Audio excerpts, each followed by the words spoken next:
nabonye urumuri mu maso yawe, ngumva isi yose ihindutse indoto.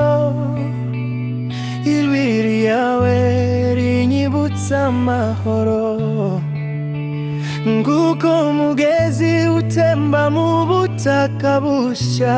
Urukundo rukuri ni wowe naruhishe, mu nzozi zanje ni wowe nifuza. Ndantera ntagiye byatuma mpinduka, kuko umutima wanjye ucurangira wowe gusa.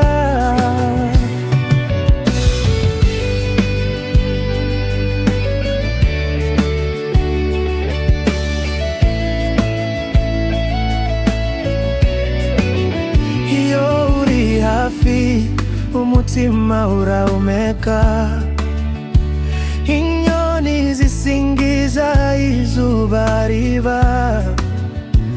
Amagambo yawe ni indirimbo y'icyizere, akanyamuneza kanyura mu maraso yanjye.